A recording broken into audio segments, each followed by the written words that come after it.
हार हो जाती है जब मान लिया जाता है और जीत तब होती है जब ठान लिया जाता है। हेलो दोस्तों, मैं हूं Kafeel Ahmed and welcome to the my channel first class. और आज की इस वीडियो में हम बात करने वाले हैं बोर्ड एग्जाम में 95% स्कोर या उससे ज़्यादा हम कैसे अचीव करें। तो ये वीडियो बहुत ही ज़्यादा इंपॉर्टेंट होने वाला है उन लोगों के लिए जो लोग अपियर हो रहे हैं इस बार बोर्ड एग्जाम यानी कि 10वीं एंड 12वीं मैट्रिक इंटरमीडिएट में एकेडमिक ईयर 2020-21 में। तो जैसा कि सबको पता है कि सक्सेस का कोई शॉर्टकट नहीं होता है। जब भी हम कोई गोल या टारगेट सेट करते हैं तो उस टारगेट और उस गोल को अचीव करने के लिए हमें चाहिए एक अच्छा सा प्लान। तो आज हम ये डिस्कस करेंगे कि हमारा स्टडी प्लान कैसा होना चाहिए, साथ ही साथ हम उस प्लान को कैसे इफेक्टिव तरीके से इम्प्लीमेंट करें, एग्जीक्यूट करें। तो हम बात करेंगे हाउ टू स्टडी में क्या हमें करना चाहिए और क्या नहीं करना चाहिए, हमें कैसे पढ़ना चाहिए। और साथ ही साथ इन सारी चीज़ों के साथ साथ ज़रूरत होती है एक मोटिवेशन की कि तो हम आज ये भी डिस्कस करेंगे स्टडी मोटिवेशन के बारे में भी कि हम अपने आप को कैसे मोटिवेट रखें सो दैट हमने जो अपना एक टारगेट एक गोल सेट किया है 95% या उससे ज़्यादा मार्क्स हम इसको अचीव कर सकें। So let's get started. Motivation. तो सबसे पहला मेरा एक सवाल है आप सब लोगों से कि आपके लिए मोटिवेशन क्या है, क्योंकि जब आप एक सवाल करते हो खुद से तब जाके आपको मोटिवेशन मिलती है कि आप लाइफ में क्या करना चाहते हो, आपका गोल क्या है, आप क्यों पढ़ना चाहते हो। तो जब ऐसे आप सवाल करेंगे ना क्यों, वाई,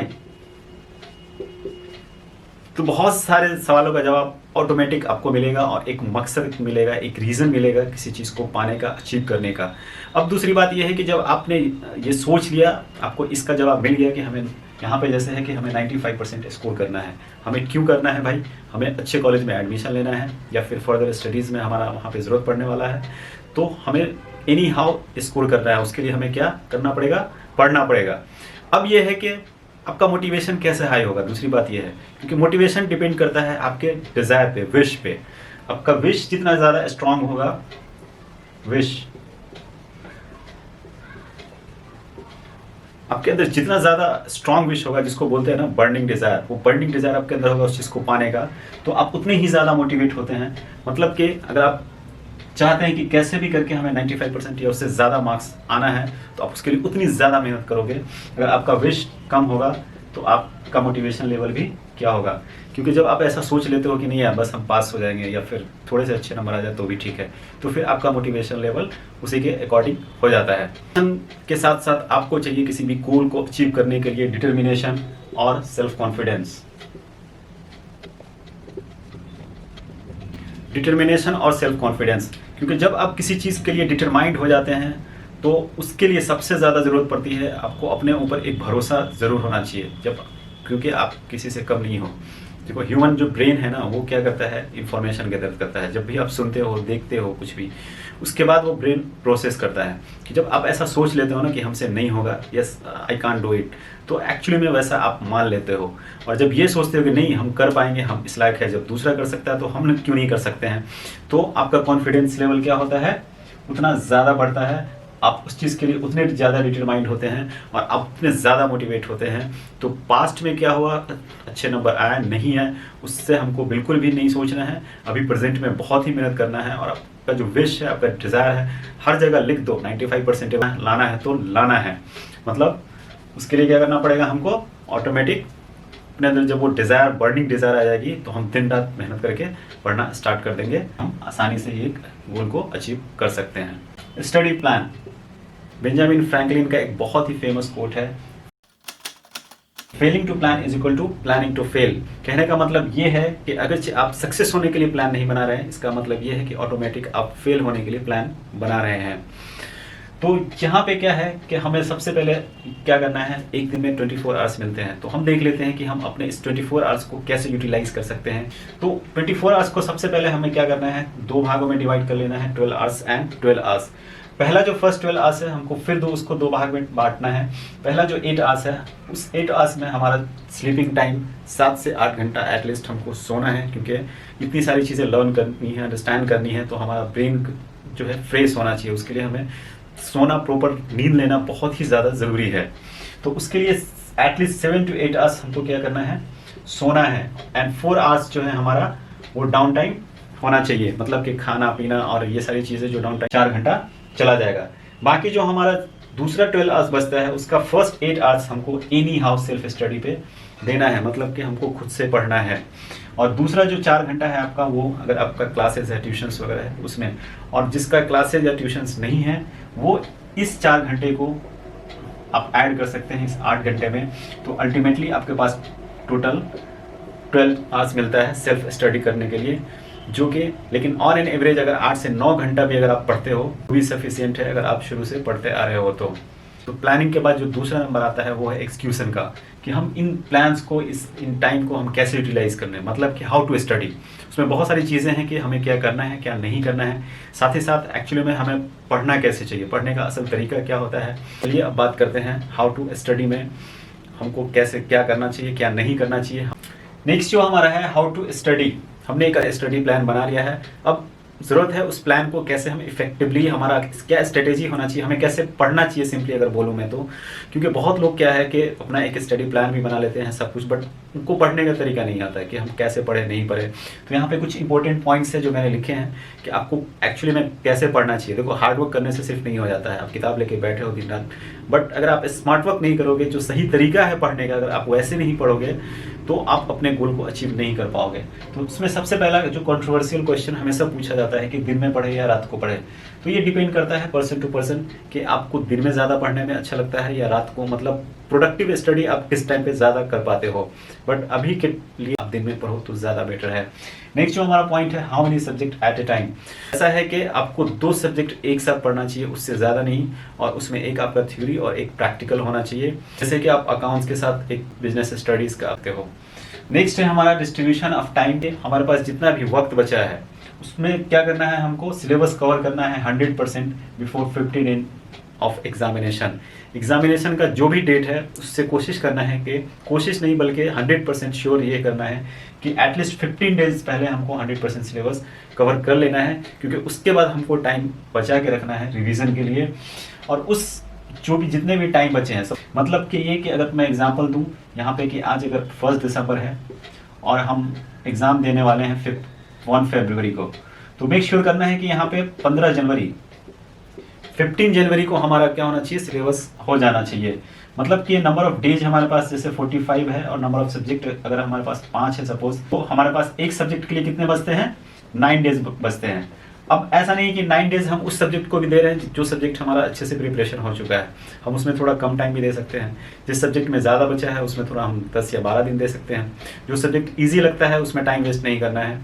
तो ये सारी चीज़ें हैं कि आपको ऐसे क्या करना है, टाइम को यूटिलाइज करना है, क्योंकि अब क्या है, अब ज़्यादा वक्त बचा नहीं है। अब हमें डिसाइड करना पड़ेगा हमारा जो स्ट्रेंथ है, वीकनेस है और कितने टाइम हमारे पास बचे हुए हैं, उसके अकॉर्डिंग हमें स्टडी प्लान करना होगा। नेक्स्ट है हमारा रिवीजन। रिवीजन एक बहुत ही इंपॉर्टेंट रोल प्ले करता है आपको अच्छे मार्क्स दिलाने में, क्योंकि एग्जाम के दिन आपको सिर्फ वही याद आता है जो या तो बार बार आपने रिवाइज किया हो या फिर एकदम लास्ट में आपने पढ़ा हो।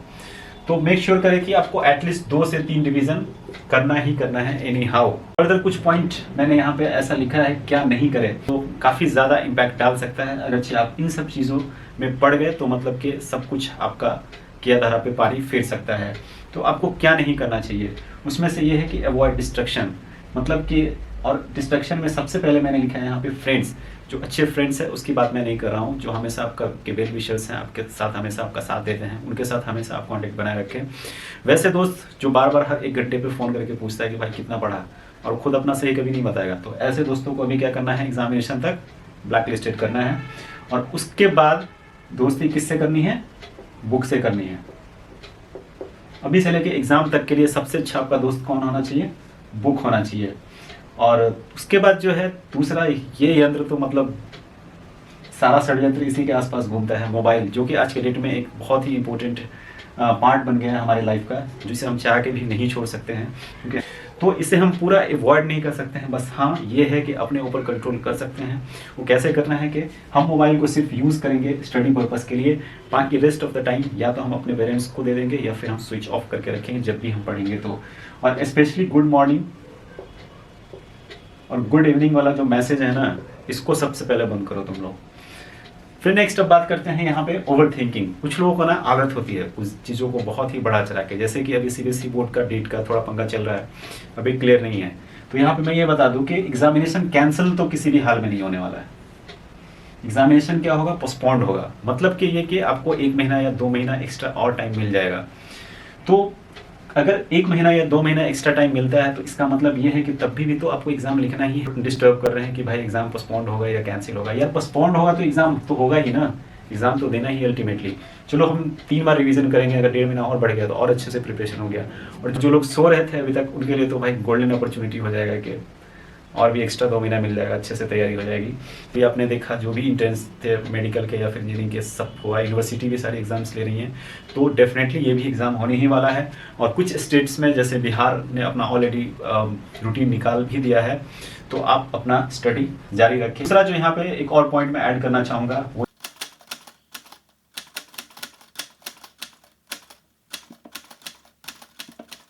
Confidence thrills over confidence kills.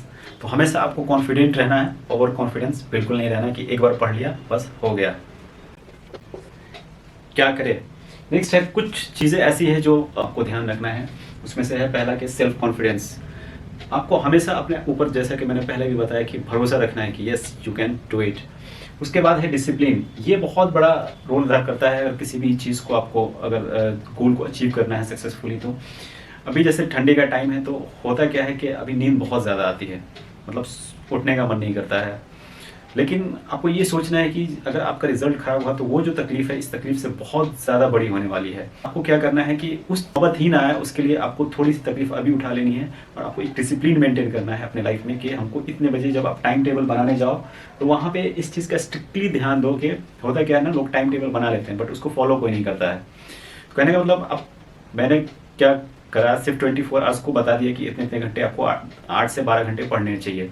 बाकी मैंने ये नहीं बताया कि आपको कि कितना, कब पढ़ना है, कब जाना है, एग्जैक्ट टाइम में बताया, क्योंकि ये आपके ऊपर डिपेंड करता है। आप अपने कन्वीनियंस के हिसाब से आप अपना रूटीन बनाओ। आपको पता है कि आपका स्ट्रेंथ क्या है, वीकनेस क्या है, तो आप अपने अकॉर्डिंग क्या करना है, आपको रूटीन बनाना है कि हमको इतना से इतना पढ़ना है, इतना से इतना, इतने बजे खाना खाना है, इतना टाइम खाने पे देना है, घंटे पढ़ने हैं। जब आप एक टाइम टेबल बनाते हो तो उसे आप स्ट्रिक्टली फॉलो करो। दूसरा यह है कि ऑर्गेनाइज स्टडी। जब भी आप पढ़ने बैठो तो आपको क्या करना है, एक ऑर्गेनाइज तरीके से बैठना है। मतलब ऐसा नहीं है कि पढ़ने बैठे फिर आधा घंटा बाद याद आया, अरे यार उसका प्रिंट आउट लेके आना है हमको, तो फिर उठ के चले गए। तो ऐसा नहीं है। अगर आप एक सिटिंग टाइम सपोज दैट बनाते हो कि हमको एक बार में 2 आवर्स बैठना है, एक सिटिंग में हमको 2 घंटा बैठना है, उसके बाद सिर्फ 10 मिनट ब्रेक लेना है, तो आपको एनी हाउ आपको 2 घंटा यहाँ पे क्या करना है, बैठना है कैसे भी करके। ऐसा नहीं कि बस आधे घंटे बाद उठ गए। तो वो चीज़ ऑर्गेनाइज स्टडी बिल्कुल करना है। साथ में आपको क्या करना है, जितना भी स्टडी मटेरियल है, नोट्स है, जो भी है आपका, वो सारा चीज़ आपको कलेक्ट करके, कॉपी कलम सब कुछ एक साथ लेके आपको स्टडी टेबल पे बैठना है और ढंग से पढ़ना है। साथ में जब आप पढ़ रहे हो, जब पहली बार, तो आपको क्या करना है, एक समरी नोट्स भी बनाना है। बस एक शॉर्ट नोट्स डेवलप करना होता है कीवर्ड से। एक जो मेमोरी का टेक्निक होता है उसको डेवलप कर सकते हैं किसी चीज़ को, कॉन्सेप्ट को याद रखने के लिए सब। तो जब भी आप पढ़ते हो तो ये कोशिश करो कि हमेशा समरी नोट्स एक चैप्टर का बना रहे हो, जो इतना बड़ा अगर कोई चैप्टर है 10-15 पेज का, तो उसको आप 2 पेज में अगर कर ले रहे हो तो वो उससे बेटर कुछ भी नहीं होता है, क्योंकि लास्ट में जब आप रिवीजन करते हो तो वो आपको बहुत ही ज़्यादा काम आने वाला है। आज के इस वीडियो में बस इतना ही। आई होप जितनी भी बातें हमने आज शेयर की हैं, चाहे वो स्टडी प्लान हो, स्टडी मोटिवेशन हो, या कुछ इंपॉर्टेंट पॉइंट हो, जो ये सारी चीज़ें आपको काफ़ी ज़्यादा हेल्प करने वाली है आपके इफेक्टिव प्रिपरेशन में, और अल्टीमेटली एक बहुत ही अच्छा स्कोर करने वाले हैं आप अपकमिंग एग्जामिनेशन में। तो मेरी तरफ से ऑल द बेस्ट। बहुत मेहनत कीजिए और अपना नाम रोशन कीजिए, अपने घर वालों का नाम रोशन कीजिए। और साथ ही साथ अगर ये वीडियो आपको पसंद आया हो तो जिन दोस्तों का आपके एग्ज़ाम है उन दोस्तों के साथ शेयर कीजिए, ताकि वो भी फ़ायदा उठा सके। और अगर आप नए हैं तो इस चैनल को सब्सक्राइब कीजिए। और जाते जाते मैं एक शेर कहना चाहूँगा कि थक जाए मन तो पल जीत का याद करो, खुद पर विश्वास रखो और फिर शुरुआत करो। Bye bye.